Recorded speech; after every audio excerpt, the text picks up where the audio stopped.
তুরস্ক সরকার এবং কুর্দি ওয়ার্কার্স পার্টি পিকেকে এর মধ্যে চলমান 40 বছরের রক্তক্ষয়ী যুদ্ধের অবসান হতে চলেছে। পিকেকের কারাবন্দী নেতা আবদুল্লাহ ওচালানের অস্ত্র সমর্পণের আহ্বানের পর এই যুদ্ধের ইতি টানার ঘোষণা দিয়েছে সংগঠনটি।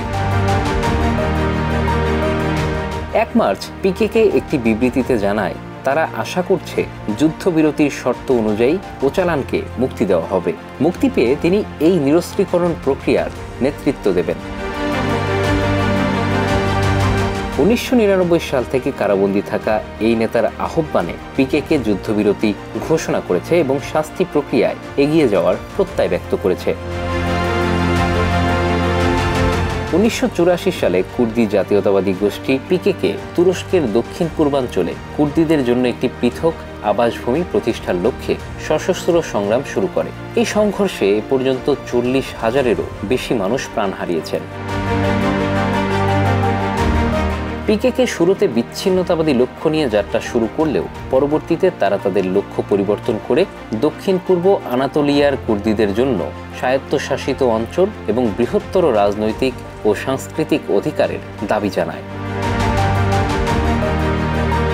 তুরস্ক সরকার পিকেকে একটি সন্ত্রাসী সংগঠন হিসেবে বিবেচনা করে এবং তাদের বিরুদ্ধে কঠোর সামরিক অভিযান চালায়। পিকেকের সঙ্গে যুক্ত গোষ্ঠীগুলো তুরস্কের সেনা ও সামাজিক অবকাঠামোর উপর গাড়ি বোমা ও অন্যান্য হামলা চালিয়ে আসছে।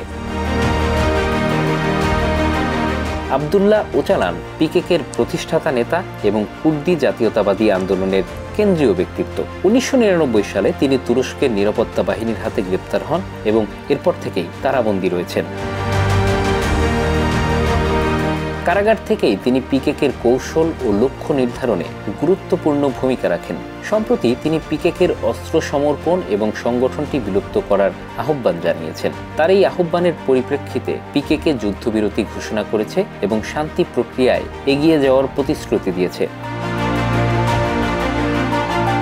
পিকেকের বিবৃতিতে বলা হয়েছে, শান্তি ও গণতান্ত্রিক সমাজ ব্যবস্থার যে আহ্বান আমাদের নেতা জানিয়েছেন তার প্রতি সম্মান রেখে আমরা যুদ্ধবিরতি ঘোষণা করছি। আমাদের কোনো সেনা আক্রান্ত না হলে সশস্ত্র কোনো পদক্ষেপ নেবে না। এই ঘোষণা তুরস্ক ও কুর্দি অধ্যুষিত অঞ্চলে শান্তি প্রতিষ্ঠার নতুন আশার সঞ্চার করেছে।